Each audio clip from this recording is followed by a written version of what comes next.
Sexy Sunday. Okay. Yeah, teamwork. Hey, it's a Sexy Sunday with you. We want to, let's ask you some more questions. Let's bring back the Sabina Rouge wheel. Hey. Let's get a little silly in here, and we found out that you're going to be a USPS worker, probably. Let's find out what the next question is. Rouge wheel, what are you going to give us? So fun. Your LA journey. Oh, yeah. This is perfect, I think, to talk about. We sort of alluded to this in the tweet you had. You've had a bit of a journey. Let me just ask this. Let me guide the audience through this. When did you first come to Los Angeles? I first came to Los Angeles 4 years ago. 4 years ago. Mm-hmm. And what was the objective when you came down, when you moved? I was homeless, and then Playboy gave me a job, so they flew me out here. I was very, very grateful.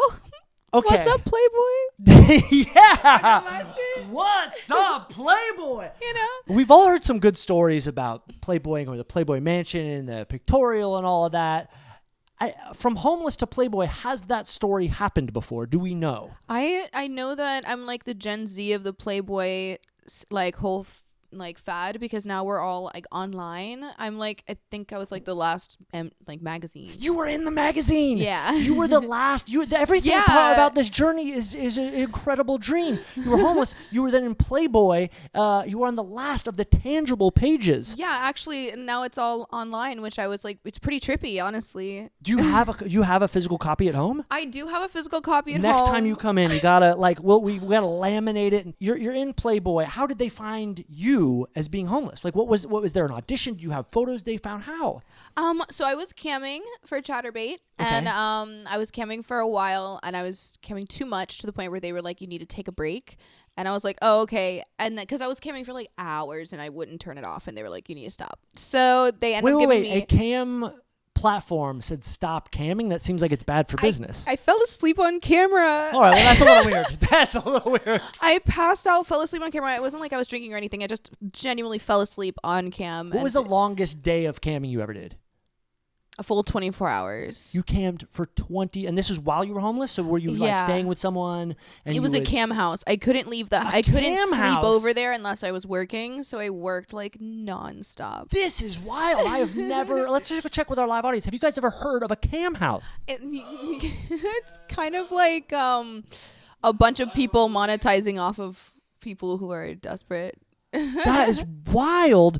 So you're in this space, you're desperate, you're trying to get money to not be homeless. Yeah, I was able to get a car, and I was able to move myself to Florida after that. I was really, really grateful, honestly. You went from LA and you left. Oh, no, I went from the camp house, which was in Tennessee, and then I went to Florida, and then that's where they found me and flew me out to LA. So the cam house was in Tennessee.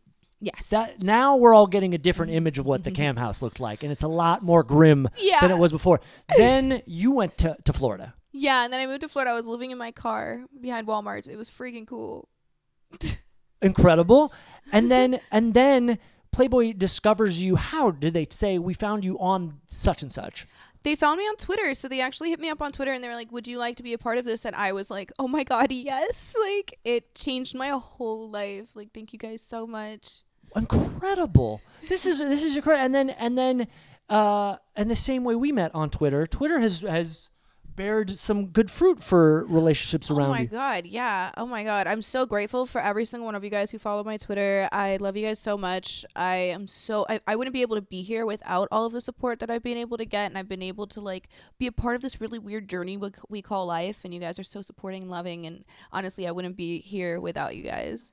That's incredible. And how does the journey move from there? So they get you into LA, and you go to work for Playboy. That now Hugh is passed at this point, correct? No Hugh Hefner? I think so, yeah. I'm pretty sure. I don't know, 4 years ago? Was he dead 4 years ago? Can we fact check if he was alive? You never met him. You never met him. Never met him. Did you go to the mansion? No. The mansion was sold by the time that I was involved. Oh. But I did go to the new headquarters for Playboy, which is super, super cool. Digi Playboy. Yeah. Yeah. What about headquarters? Now you've also done Penthouse. Mm-hmm. Did you go to the Penthouse? No, but I did live with the editor, Sam Phillips. What's up, girl? I lived with her for a year of Penthouse magazine. Don't eat where you work. Don't do both. Don't live where you work. It gets a little complicated. I think you can eat where you work, but it's the process. I was of about to eating say and don't then eat where you shit, but then I was like, wait a second. Penthouse comes after Playboy. Yeah. You find it as a result. Yeah, it was because of Playboy that in the first month I got Penthouse magazine, and then I got the cover of Hustler and the cover of Taboo all in the same month. You've had the cover of Penthouse, Hustler, and Taboo. I got just the cover of Hustler and Taboo. Hustler and Taboo. Been featured in Penthouse, featured in Playboy. Yeah. That is like a royalty of...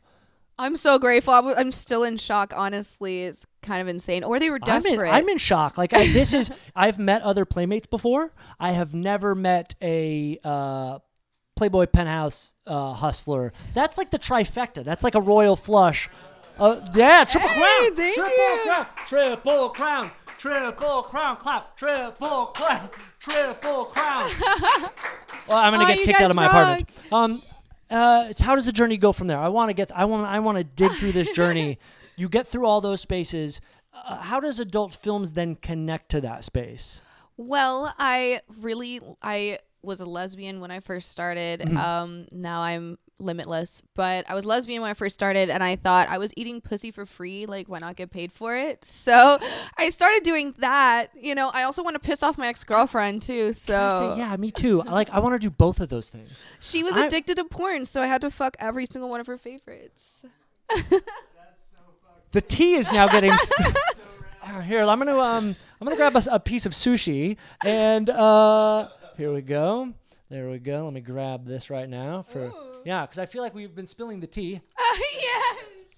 Well, I don't have tea around us. I feel like an opulent move. You just fell down, bonk. That was cute. So, you're eating pussy for free. I know. You want to piss off your ex. Yeah. This is very relatable to me. Who else can relate? Make sure to put in the comments. Yeah, man. But if you can relate, throw out a Kanye West emote in the comments. Yeah. Okay. So you get an adult film. Mm-hmm. Now, we've just had this pandemic. You're on OnlyFans. How has that changed your career? Are you more in control of your own destiny now? Or as the Triple Crown winner, are you so in demand that you can do on one side what you want and on the other side work on other people's projects? Well, that's actually a really funny thing is that I have been still like very much myself, humbled, still getting just like moderate work. Whereas like for some reason, since I don't really do a lot of interviews like this, people have come to this conclusion that I make like $1.6 million a year and that I was born in Beverly Hills. Online, there are these facts of you make $1.6 million and you're here to say... Where's that money? Do I just go to the bank and say, hey, you society said so? You grab your phone and it's like what it says like, celebritynetworth.net. Yeah. And you just hold it up to the cashier and I think they give you a check. Yeah, they should. They really fucking should. And I would love $1.6 million from the past 4 years. It adds up. And how does this come about? Now, you were born in Georgia, correct? Yes, I was born on Army base. How does this... We'll have to dive into that in another segment. How does the Beverly Hills fact, people believe you're from Beverly Hills, happen? Oh, no, man. You guys told me. Like, is it because my hair got longer or something? I don't know. A lot of people actually said that I looked like a California girl, which I think is kind of hilarious because now that I'm in California, they're all like, you're not from here. So I guess I'm just like not meant for anything. What part of town do you live in? I live in the Valley. No kidding. Shout out to the Valley. But I like it. What part of the Valley do you live in? Close enough to where it's hot, but still close to like Malibu area where I can still get like 35 minutes in of a drive and get to the water, which I freaking love. And you said you haven't done a lot of interviews like this. I have done like, that seems those, like a mistake. Sexier ones, but not the fun, cool ones like this. Sexy Sunday. Oh yeah, that's right. 3, 2, Sexy Sunday. That's right. The cool, fun ones. This is great to be the cool, fun ones. Yeah.